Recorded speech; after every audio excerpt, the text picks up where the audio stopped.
Hello and welcome. This is rooflemonger and my friends. In today's video, I guess it's a little bit of a follow-up video. In a recent video, we talked about who's in line to get nerfed in Season 2 of Guilty Gear Strive. And now let's talk who's in line for buffs. Now, I do feel legitimately the majority of the cast will get some sort of buffs in Season 2. However, I think certain characters are more in line for buffs than others. Like, do I think Chip will be buffed? Yes, I do. Do I think Kai will be buffed? Yes, I do. Do I think Potemkin will be buffed? And I know some people, you're already getting mad that I'm saying Potemkin will get buffed. But yes, I do think Potemkin will get buffed. But there are certain characters that just need the buffs more than some of the other characters. And those are the characters we'll be talking about today. Now, two of these guys, we've talked about them every single time we've ever talked about this. We're going to be talking Goldlewis, and we're going to be talking Anji. That's just how this is going to be. Whenever we talk about characters that need buffs, these are always the two characters that we talk about. And also, we're going to go over a little bit of Faust and a bit of Jacko. I think these four characters, more than anyone else, definitely need some help. So let's talk about it. So, we've been here many times before, talking about Goldlewis. So this time here, let's just focus on the core problems. There's a lot of little things, yes, but let's focus on the big deals. And the biggest deal, as we all know, the Secretary of Absolute Defense has basically no defense in this game.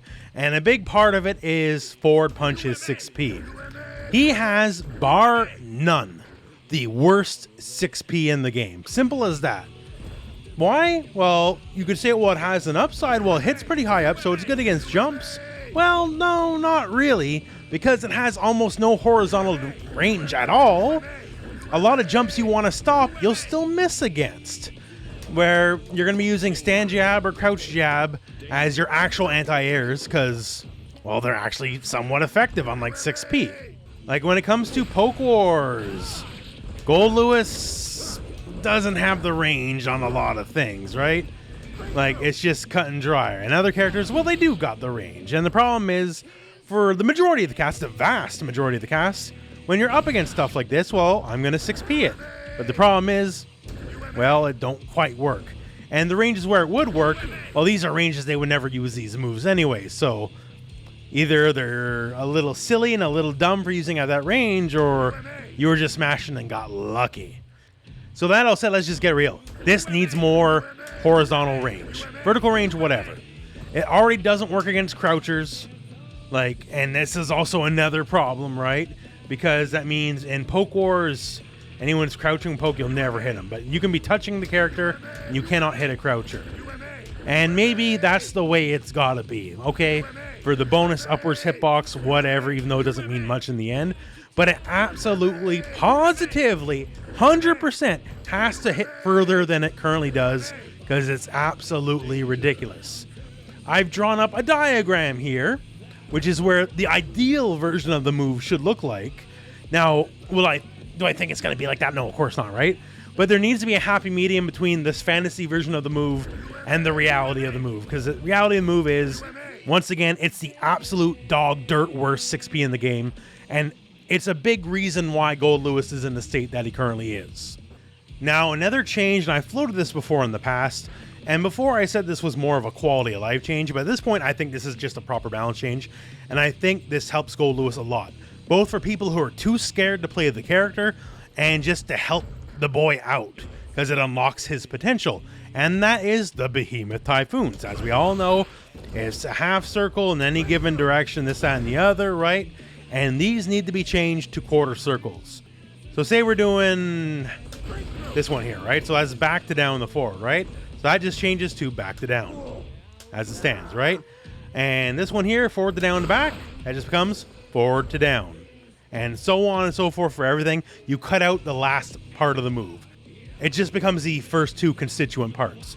Now, obviously, this makes things easier, but let's put this in a realistic thing. What's Goldlewis's overall, because depending, certain things are better than others, but what's Goldlewis's best neutral Behemoth Typhoon? Is it forward to down the back? Hell no, it's not. We all know it's forward up the back. Covers the most amount of space. and upwards and all that, right? And if you're on a hitbox, you can, for the most part, reliably do it in neutral. If you're on pad or an arcade stick like I am, well, it's a lot more difficult now, isn't it? So in this situation here, free of stress, talking to you guys on YouTube, yeah, I can do it in neutral, right? I don't gotta buffer it, I can just do it.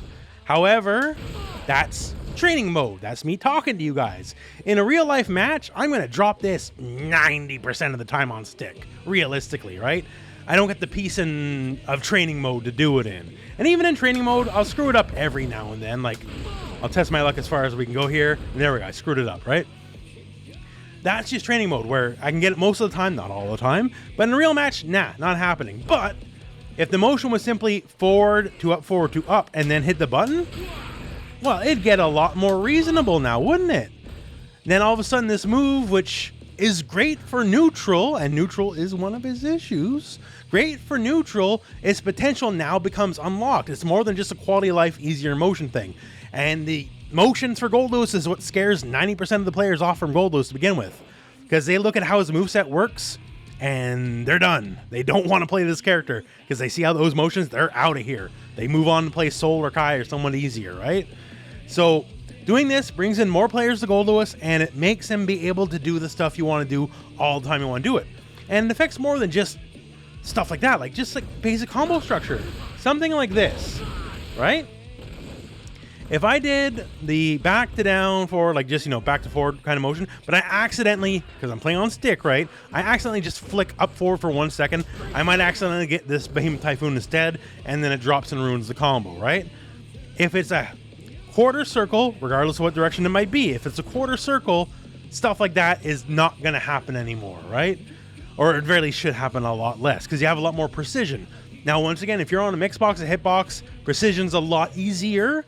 But for the, you know, me playing on stick, people playing on pad, most of the overall population will play on one of these things, especially pad or keyboard or whatever. But like, there's always going to be a little slop on a lot of the control methods, right? And Goldlewis, more than the average character, is affected by this because one errant flick in one direction, being like an up forward, up back, or whatever Typhoon you're trying to do, it makes the game think, oh, you're trying the different Typhoon, because it actually doesn't need to hit all the inputs. It only just needs to hit majority of them, and then you might just get screwed over. So that is a quality of life thing that will actually affect how you play the character. It'll either lessen your mistakes, or once again here, just like open up new possibilities in neutral. So I think that is super core. I know it kind of ruins the gimmicks of the half circles, but whatever. We want to make this character good, playable, and the best he can be, and I think that's a very strong step towards it. Okay, we gotta talk about other characters, so I don't want to talk on Goldlewis all day, right? Instead, we won't belabor the small stuff, because we've tried the small stuff a million times, and they don't want to fix it, right? So stand punch, how about make it 6 frames instead of 7? At least give it something. And everyone should get a new move. I don't know if we will. We don't know what the balance changes are just yet, but everyone should get a new move. And the Goldlewis shield needs to come out and play. It's in story mode. It's a defensive move. He should be able to hold up his coffin and just walk forward with a shield. That would be some good absolute defense, if you ask me. Now, Anji, oh my lord. We've been here many times before, and every time Anji does indeed get buffed. Like, he actually gets buffed, and his buffs he gets are significant. They're big. Like, oh my god, like, from like a lower end, like always being able to convert Stand Slash into Fujin. Good buff. And then like, oh, Fujin cancels, and we can go into like the projectiles, raw overhead or whatever. That was huge, right? Like, so many Anji changes he's gotten in the life of the game to this point have been such big deals, and he's still not that great. So it goes to show you basically how wretched the original version of Anji was, that he can get such huge patches, huge buffs, and in the end, to this current day, he's still not amazing. So that all said, one of the things really hit me hard was looking at this meme I found on Twitter, and it shows a big time disparity between Anji and Leo, who is definitely a top tier character. So stuff like this, Anji goes for his overhead. Oh, you're so dead. You're so dead. It's -15. But if Leo goes for his overhead, oh, he's plus on block if he does the stance cancel. So it's not like both of them, they both get full combos, right? They both get juggles. They can do stuff. Just Leo's is plus on block and Anji's is death on block. And yes, granted, to be fair, Anji can basically do his whenever. Leo cannot. Except it's not like it's some grand ordeal for Leo to enter back turn stance, right? That's pretty easy and it's going to happen all the time. Now, granted, this is comparing a lower tier character to a top tier character, and I'm not asking for this to be plus on block. That would be absolutely ridiculous, right? You can't have that. But what it certainly could be is maybe not as punishable on block. I think, considering, you do get combos from it, like big ground bounce, all that kind of stuff, it should be punishable, but -15 punishable? That means people can just do their slowest, biggest move, start the combo, and still get you, which, that's a bit rough. Now, for Anji, maybe -10, -9, -8. Just so you do get your guaranteed punish, sure, but it's not your biggest possible button, and go from there. Now, here's another thing. I've often said giving a character more health is just a band-aid for a bad character. But guess what? Anji's a bad character. So as it stands, his damage he takes above average damage, and that should be brought down in line to perhaps average damage. Make him like Kai and Leo, take average damage. They're both way better characters than him anyways, right? And it's not like he's taken over the charts. So just a bit more survivability, I think, is very fair. Now, besides all that, he's a difficult character to say, just take one thing and tweak it, right? Because you can easily just break something. He's a character I think would be a grand recipient of a new move. Once again, I think all the characters should get new moves in the patch for Season 2. I don't know if they will, but, well, I think they should. On that note, Fujin. So Fujin has a punch follow-up, it has a slash follow-up, has a heavy slash follow-up, has a kick follow-up, and it has exactly no dust follow-up. And I think this is a perfect opportunity to help his game plan. Now, what could that be? Oh, who knows, right? It could be like an anti-air attack. It could be try like an attempt to cross up to help just, add more layers to the mix. And that's kind of what ideally they want him to do anyways, right? So that just make him more multifaceted in that way. These are the kind of things that add new dimensions as a character other than just tweaking the numbers, right? Because while the numbers could definitely be tweaked better, I feel like that's just a little robotic way to do things, and it could definitely be a lot more exciting. Or for new things, in older games, if he did his auto guard, and he has multiple auto guard setups in this game, but if he did his auto guard, he had potential follow-ups. In this game, it's like, oh, if I got the auto guard, haha, and I'll throw you or something, right? And it has a very big weakness, because like if I see the auto guard and I just RC it, right? Now you're in a very unfavorable situation. You still get the block, right? It's not a guaranteed punish, but now you're in a basically strike throw mix, and it's very easy to Roman cancel on reaction if you see that happen. So having a potential like move from it, like he in older games could do something like Ko from it or something, right? You just hit a button. So that would potentially give him something else to do while doing it. Like you can make it invincible. It's death on block anyways, right? Make it invincible, and then if they just RC it, then at least you're not on the defensive for correctly doing your move the right way that it's intended to do it. Anji's still got a whiles to go is basically what I'm trying to say, right? And it's gonna take some inventive changes to get him where he needs to be. So now Jacko is complicated. Obviously, she's one of the most, actually complex characters in the game.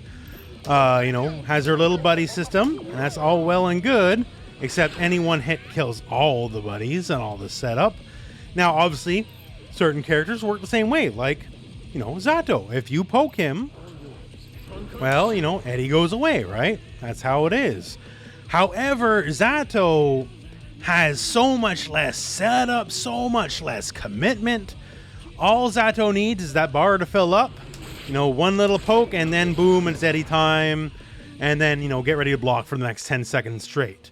Jacko can't do that. She needs to plant the fields. She needs to actually set up properly. It is a lot more difficult for her to get her stuff going than, say, a Zato is, right? And that's why she's not as good of a character. So how do we rectify that, right? You can't just say she plants all 3 guys at once, because that'd be too busted.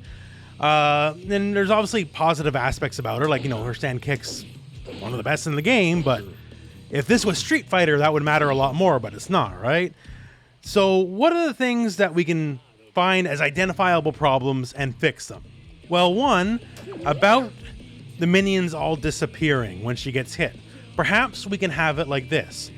The minion that has been out either the most recent or the longest, whatever Arxis prefers, but one of the minions goes away per hit. So you don't lose everything just for getting just a straight jab getting on you, right?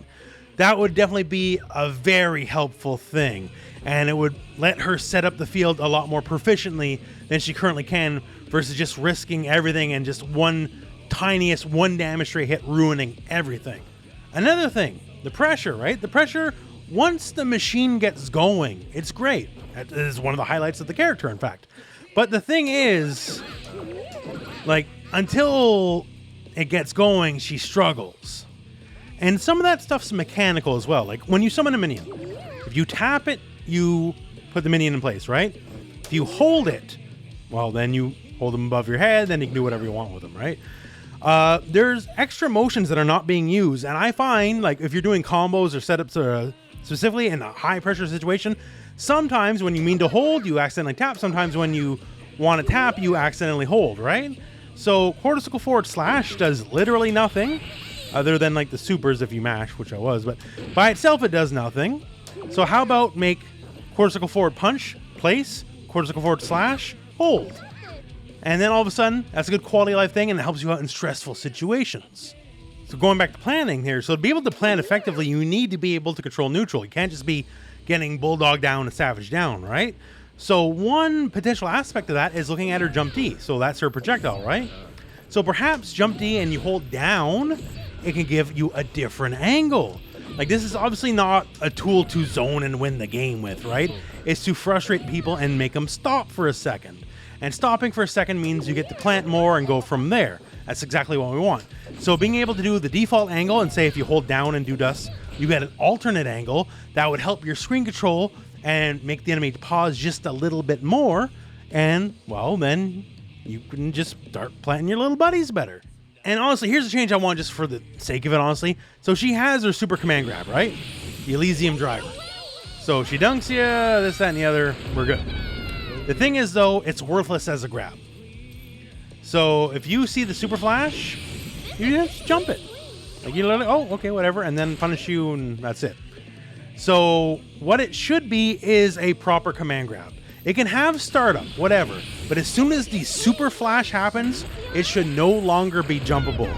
That's your penalty. And all of a sudden, this adds an aspect of her game. Now, while you're worried about dealing with buddies and this, that, and the other, and pressure, then all of a sudden, oh, got you with the command grab. This makes it so much more valuable. It bugs me that a character has a command grab that just doesn't work as a command grab, honestly. It really, really bugs me. And if you make this a proper command grab, then I think it's a lot more valuable. If you want, you can add to the startup to it, right? To make it a little bit more balanced, a little bit more fair. Because, the startup is fairly quick for what it is, right? Especially if she wants to use it as a reversal in a wake-up situation, then maybe you can create safe jump setups where you can double jump it or something. You're fighting Clark or something in King of Fighters. But all things said, I think that would make her pressure a lot more valuable because you got something to do just other than just run up throw, because run up throw isn't command super grab damage, right? And plus this can wall break too, which is also interesting in its own way. So I think buffing that would be great. Basically, the biggest thing with Jacko is she needs room to breathe to set up her whole game plan. And if she doesn't get it, well, then she doesn't get it. But she doesn't have too many ways to enforce it. Certain characters can barely stop her, Potemkin isn't exactly rushing her down, right? But other characters like Soul or something, they just get in for free and she'll never really get to do what she wants to do. And Happy Chaos, forget about it. So little things like not losing all minions when getting hit, I think is a good quality of life. Adding a real grab would help her pressure out. These are some of the things. I would love to know what some of you guys think, especially because I think her more than a lot of the other characters, it's a bit of a crapshoot to make her a decent character. Once again, like everyone else, adding all new moves would be fantastic. Like if, say, there was a force break of minion toss, right? You do a force break minion toss and it just dumps out all 3 at once. That would be a very cool way to do it. You burn a lot of meter, sure, but then you have instant ready to go offense. But anyways, yeah, let me know what you think specifically about Jacko. Now, for Faust, I think he's the closest of all the characters we've talked about so far in this video to making it. I think he needs the least amount of changes to help. Because here's the thing. You look at the tools. The tools are there. Like, obviously, item toss is very good. His buttons are fantastic. Ever since some of the, well, I would say recent changes, but they're not so recent now because it's been some months. But, you know, making, like, slashing the down heavy slash more consistent, all that kind of stuff. Like, his ability to control the screen is great. Like, he is able to land hits. The problem is his damage output is so low. Like, compare a Faust to a Ramlethal, who is another character who also controls the screen to a great degree. Which one of these two characters you think gets more damage in per stray hit? Obviously, it's Ramlethal, right? If Faust could put out Ramlethal damage, I think he'd be a top-tier character, honestly. So I think that's one of the things right there. The tools are there. He has all the abilities. He's got a million gimmicks. Like, certain matches don't work out so great for him. Like, the characters like that can just keep him out because he's obviously not a rushdown character. So like Axel, Happy Chaos. But, you know, that's the nature of the beast. You're going to have bad matchups sometimes. But I think legitimately the biggest thing is just damage. There are certainly things you could tweak, right? There are certainly numbers you can change. But I think that's the biggest thing. If you add a couple more points of damage to stand slash, a couple more points of damage to crouch heavy slash, that alone, like, if it removes like one more exchange he has to win, that's a big deal. Like, if Ramlethal needs 2 or 3 touches to win the match, Faust needs like 4 to 8. And that's the problem right there. They both control neutral in a great way. It's just Ramlethal does an absurdly higher amount of damage than Faust can do. Legitimately, I think if you just up his damage across the board, everything just does a little bit more, that is enough to move him up a tier. Just when it takes 1 or 2 less exchanges, 1 or 2 less, you know, clean hits to win a match, that is the biggest thing Faust needs. Maybe that's lame, maybe that's not very inventive. You know, I'll agree, it's not very inventive, but I think that's exactly it. I think that's exactly the thing that is holding him back in this game at this point. You can give him other stuff, sure, and I'm sure he will get other stuff, but I think just, frankly, with his amazing toolbox damage, and this is a very high damage game, and he is not a very high damage character, so damage is the one thing above everything else I think could help him. So that's some of my thoughts on the matter, and I would sincerely love to hear your guys' thoughts as well. What characters would you like to see buffed, and what buffs would you like to see? Either, you know, just on a purely numerical value, some frame data, or just how properties of move change, or, you know, get inventive and maybe invent some new moves, because once again, it's my sincerest hope, and I'll probably be wrong, but it's my sincerest hope that the game does add new moves for Season 2. It's happened before in Arc System Works games, so hopefully it can happen again. Now, once again, we only covered a few characters here. The characters I think need just a bit more love than the rest, characters that struggle a bit more than the rest, but I do think the majority of the cast will be receiving buffs. Like, we didn't talk about Millia, but Millia is definitely in line for buffs. Now, Goriyuki, maybe not so much. I think the absolute top tier, they'll receive maybe slight nerfs, but for everyone else, I think it's going to be good times and buffs. Plus, we don't know how, you know, system mechanics will change, and we don't know how those characters will interact with system mechanics, because those could be buffs in and of themselves, even if they're not character specific, right? But that said, once again, please let me know in the comments below what you guys think, what you guys hope for as well. We're not too far away. June the 10th is supposed to be the patch. That's a week and change away from now, so hopefully it's a good one. And of course, check this channel, as we'll have full patch coverage when the time comes. All that said, thank you very much for watching. Hope this video has found you well, and go out and play some Guilty Gear.